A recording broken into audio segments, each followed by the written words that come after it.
내 맘대로 베스트 11 시간입니다. 맨날 EPL 얘기만 다루면서 무겁다는 느낌이 들어서 이번에는 조금 가벼우면서 즐길 수 있는 이야기를 가져왔습니다. 문제야 베스트 11을 한번 준비해봤는데요. 포지션은 433을 기준으로 준비했습니다. 제목대로 내 맘대로 준비한 영상이라 혹시나 다른 의견이 있다면 댓글로 꼭 남겨주세요. 타나엘은 관심을 원합니다. 헛소리 하지마 임마. 골키퍼 먼저 좀 살펴보겠습니다. 특수 포지션이라서인지 생각보다 좀 찾기 힘들었습니다. 그래도 제 레이더망에 걸린 선수가 있었으니 바로 올리버 칸입니다. 올리버 칸은 2002년 한일 월드컵 4강전에서 우리나라와의 경기에서 봤던 바로 그 선수입니다. 엄청난 선방 능력과 카리스마로 독일의 수문장이자 독일 바이에른 뮌헨의 레전드이기도 한데요. 이 선수는 왜 문제야 베스트 11에 이름을 올렸을까요? 아내가 임신 중이었음에도 다른 여자들과의 음주 파티를 시작으로 리그 경기에서 상대 골문 쪽으로 가 펀칭으로 골을 넣는 기행을 벌이기도 했습니다. 이때 골키퍼가 골 에이리어에서 펀칭을 한 게 뭐가 문제냐라는 뻔뻔함까지 보였죠. 뒤에서 다룰 선수들에 비하면 정말 애교 수준의 기행이긴 합니다만 경기장에서도 밖에서도 문제를 일으킨 경력으로 이번 베스트 11에 뽑혔습니다. 다음은 중앙 수비수들을 살펴보겠습니다. 중앙 수비수 중 첫 번째로 뽑은 선수는 마르코 마테라치입니다. 수비수로서의 능력만 보면 최고였다고 평가할 수 있으나 경기장 내부와 밖에서 인성 논란이 끊이지 않았던 선수입니다. 무지막지한 몸싸움, 그리고 사람을 죽일 듯한 살인 태클로 유명했고 비매너성 플레이도 자주 일삼았던 선수입니다. 정말 VAR이 이 시절에 있었다면 선수 생활 가능했을지가 의문일 정도. 보통 선수들이 비매너 플레이를 할 때 눈에 띄지 않게 하는 지저분한 플레이와 일부러 더 거칠게 플레이하여 상대방의 기를 죽이는 방식이 있는데 마테라치는 둘 다 수준급이었고 정말 완전체 쓰레. 트래시 토킹은 기본 베이스로 제일 유명한 사건이 지단의 박치기 사건입니다. 때는 2006년 월드컵 결승전, 지단이 뜬금없이 마테라치 가슴팍에 박치기를 시전했고 지단이 다이렉트 퇴장을 당했습니다. 이때 지단의 주장대로라면 마테라치가 가족에 대한 욕을 했고 그래서 참을 수 없던 지단이 이런 행동을 한 건데요. 마테라치는 부정했으나 모든 축구 팬들은 지단을 믿을 수밖에 없을 정도로 마테라치의 그동안의 기행이 한몫했죠. 이러한 이유로 베스트 11의 중앙수비 한 자리를 차지했습니다. 다른 한 자리는 페페가 차지했습니다. 정말 페페의 멘탈은 슈퍼 크레이지. 수비 방식만 보면 정말 엄청난 카드 수집가로 보이지만 의외로 퇴장 경험은 그리 많지 않습니다. 정말 잘 숨어서 더러운 짓 하는 걸로는 이 선수만한 사람이 없다고 느껴질 정도인데요. 주특기는 거친 플레이와 트래시 토크로 상대방을 도발, 상대가 흥분하여 조금만 거칠어져도 바로 피해자 코스프레를 시전하는 방식의 플레이를 해왔습니다. 그래도 경기장 밖에서는 팬들에게 친절한 편으로 알려졌는데 그만큼 경기장 외부는 딱히 큰 문제는 없었습니다. 이 선수가 여기에 이름을 올린 가장 큰 이유는 별명답게 깡페페라서? 아닙니다. 1213 시즌 코파델레이 FA컵 16강에서 셀타비고와 경기를 치렀는데요. 셀타비고는 당시 우리나라의 주맨 박주영 선수의 소속팀이어서 국내에서도 비교적 관심을 갖던 경기였습니다. 여기서 페페는 정말 용서받지 못할, 남자로서는 정말 이 부분은 제가 말로 담기 좀 그렇고 계속 올라와 있는 이 사진들로만 설명이 다 될 것 같습니다. 진짜 정말 아주 개색. 이제 측면 수비수들을 한번 보겠습니다. 왼쪽 풀백 자리는 애슐리 콜로 선정해봤는데요. 사실 측면 수비수들 중에 누굴 넣을까 조사하던 중 저도 신경 못쓰고 그냥 넘어간 사건이 있었습니다. 아스날에서의 이적 문제도 문제지만 이 선수는 정말 사람을 죽일 뻔해서 선정됐습니다. 2011년 2월 첼시 소속으로 훈련하던 애슐리 콜이 훈련장에서 총 공기총을 쏘는 사건이 발생합니다. 어디서 반입해왔는지는 모르나 라커룸에서 총을 가지고 장난을 치던 중 장전된지 모르고 격발하여 1.5m 앞에 있던 인턴 사원에게 발포한 사건입니다. 일단 총을 쏜 것도 쏜 건데 사격 선수도 아니고 총을 왜 가지고 들어갔는지 이해를 할 수 없는 기행을 보였습니다. 다행스럽게도 총에 맞은 사람은 생명에는 지장이 없었으니 망정이지 이 한 건으로 베스트 11에 이름을 올리게 됐습니다. 오른쪽 풀백 자리는 보싱어로 선정해봤습니다. 사실 존 테리나 라모스 등 측면에서 뛴 경력이 있는 선수를 넣을까 했으나 그래도 확실하게 우측 수비를 맡았던 보싱어가 낫겠다 싶어 선정했습니다. 이 선수는 다른 선수들에 비하면 조금 약하긴 합니다만 첼시의 최초 챔피언스리그 우승 세레머니를 망친 주범으로 유명합니다. 당시 구단 역사상 최초의 챔스 트로피를 얻는 경기인 만큼 주장 존 테리, 부주장 프랭크 램파드가 트로피를 들어 올릴 수 있도록 선수단 모두 암묵적 합의를 한 상태였습니다. 당시 테리와 램파드가 양쪽에서 트로피를 들어 올리려던 바로 그 순간 갑자기 보싱어가 트로피를 낚아채고 들어 올렸으며 다른 선수들이 당황하여 테리와 램파드가 들 수 있도록 다시 시도했는데 이마저도 아예 트로피를 빼앗아 들어 올리면서 시상대 위에 홀로 올라가서 트로피를 들어 올립니다. 보싱어는 이 때문인지 바로 첼시에서 방출되는 상황을 겪었는데요. 첼시의 모든 트로피 세레모니 한가운데 모습을 보인 것이 확인되며 센터 싱어로 불리게 됩니다. 정말 그 누구보다 첼시 팬들에겐 개자식이 된 상황이어서 선정해봤습니다. 이제 3명의 미드필더인데요. 공격형, 수비형, 측면, 중앙 전부 다 안 따지고 순서대로만 나열하겠습니다. 첫 번째 선수는 라이언 긱스입니다. 메뉴의 레전드 그리고 불륜의 레전드. 태어나길 레전드가 될 운명으로 나온 건지 메뉴의 영원한 레전드이면서 불륜계의 레전드로 손꼽히는 인물입니다.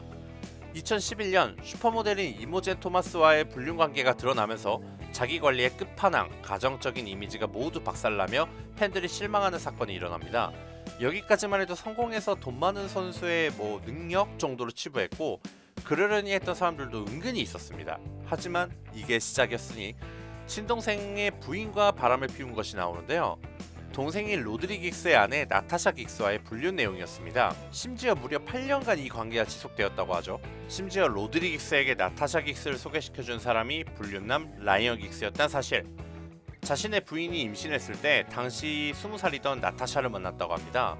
여기서 불륜의 상대였던 나타샤가 한술 더 뜨는 모습을 보여주는데요. 당시 긱스의 아이를 가졌을 때 낙태를 강요받았다.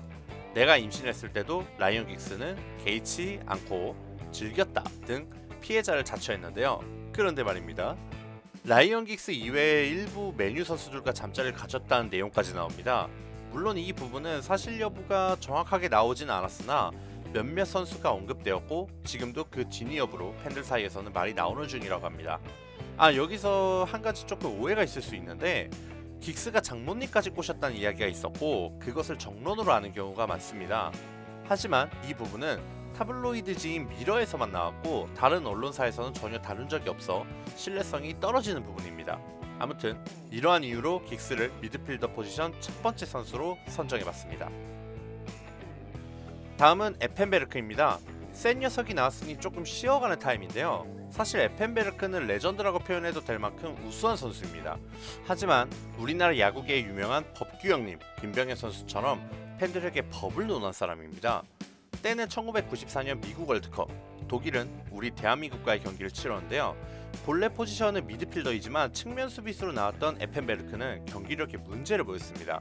이에 광준석에서 에펜을 교체하라라는 구호가 나오자 에펜베르크는 독일 서포터들을 향해 법을 논합니다. 이 덕에 바로 감독은 교체를 해버렸고 바로 혼자 독일 귀국을 하게 되는데요. 법규 하나만으로 정말 보통 인성이 아닌 것으로 판명되죠. 스포츠 선수들은 팬들 덕에 먹고 사는데 마지막 대망의 미드필더 한 자리인 바로 조이 바튼입니다. 보통 성 관련 추문이 많은 축구계에서 폭행 사건이 주를 이루는 사람입니다. 맨체스터 시티 시절 팀 동료 오스만 다보를 심하게 폭행한 것으로 유명하며 2군 선수 제이미 텐디의 눈을 시가로 찢어버린 사건까지, 이외에 에버튼 팬 폭행 사건, 음주운전, 일반인과의 시비로 폭력 행사, 팀 동료에게 골프치 휘두르기 등 정말 축구 선수인지 격투기 선수인지 착각하게 만든 선수인데요. 아마 성장 과정에서부터 거칠고 위험한 우범지대에서 생활했기에 그 영향을 받은 것 같기는 한데요. 과거에 할머니의 엄격한 교육으로 바르게 성장하여 지금에 이르렀다 라고 발언한 적이 있습니다. 이 발언의 대부분의 팬들은 대체 엄격한 교육이 없었다면 지금쯤 어땠을까라고 했지만 사실 이 말이 아주 틀린 말은 아닙니다. 조이 바튼의 이복 동생인 마이클 버튼이 2005년 한 흑인 청년을 얼음 송곳으로 찍어 죽여 살인을 저질렀는데요. 당시 도주 자금을 부탁하던 동생에게 자수를 권유하는 모습을 보였습니다. 이 내용으로 모든 것을 세탁하기엔 자신만의 문제들이 있기는 합니다. 사실 실력만 놓고 봤을 땐 정말 준수한 선수입니다. 빅클럽에서 주전으로 뛰었어도 큰 문제가 없을 정도의 실력이었으나 정말 앞서 언급한 폭행 사건들 덕에 부침감이 있죠. 물론 에버튼 팬 폭행 사건도 조금 억울할 만은 합니다. 당시 태국 투어를 하고 있었는데 15세의 에버튼 팬이 먼저 가만히 있는 바튼에게 로우킥을 날렸습니다. 팬도 문제긴 한데 그래도 15살짜리랑 그나마 이 사건을 억울하다고 말해주는 것은 다른 사건들은 너무나도 명백한 바튼의 기행들이고 아예 팀 동료, 라이벌 모든 상황을 막론하고 피하 식별 없이 폭행을 휘둘렀다는 점에선 정말 깡패 그 자체가 아닐까 합니다. 이 정도면 이번 베스트 11에서 주장을 해도 되려나? 공격수들은 쿵푸킥으로 유명한 칸토나를 제외하고 선정해봤습니다. 제외의 이유는 다른 유튜버분들의 비슷한 컨텐츠에서 늘 언급되는 공격수이기에 다른 선수들로 채워봤습니다. 첫 번째 공격수는 날강두입니다. 얘는 그냥 날강두라고 할게요. 사실 저는 날강두와 메시의 메오 대전을 떠나 날강두를 좀 응원하던 팬이었는데 날강두 사건 이후 모든 팬심을 접었습니다. 날강두 사건을 제외하고도 얘도 상당한 문제가 있던 선수였습니다. 최고라고 부르긴 싫지만 유명한 선수답게 논란 문제도 무수히 많이 나왔는데요. 2007년 매춘부들을 불러들여서 5대5 사건, 2009년 10대 소녀 폭행 사건, 탈세, 노상방뇨, 기자 마이크 투척 사건, 인종차별, 노쇼 등 정말 아무튼 이 선수는 알아주는 미친놈이라 볼 수 있죠. 킹무이키 기준으로도 정리된 사건은 큰 카테고리로는 25개. 유명 선수라서 더 세세하게 다뤄진 탓도 있지만 그렇다고 보기엔 너무나도 많은 사건들, 추후에 날강두와 관련된 사건을 다룰 때 전체적으로 자세한 내용을 한번 다뤄드릴 겁니다. 자세하게 한 개씩 소개해드릴 테니까 여기서는 넘어가도록 하겠습니다. 두 번째 선수는 카림 벤제마입니다.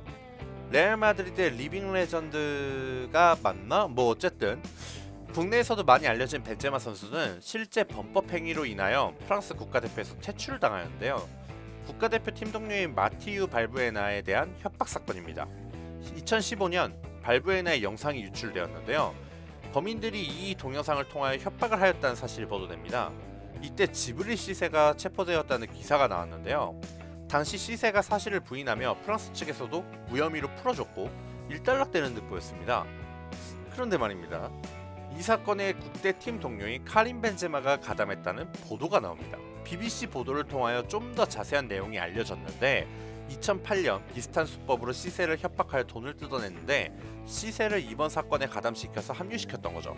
하지만 시세는 너의 영상이 유출되어 그들 손에 들어간 것 같다고 전했고 이 부분이 협박 또는 요구사항이 없었기 때문에 피해자인 발부에나도 이 부분을 인정하여 시세는 완전 무혐의이자 피해자로 돌아가게 됩니다. 여기서 협박범들이 벤제마에게도 접촉을 하였고 벤제마가 발부에나에게 돈을 지불하라며 압력을 행사했다는 혐의였는데요. 이에 벤제마가 난 조언을 했을 뿐이다 라며 반박하였고 그러고 이 사건이 묻히는 듯 했습니다.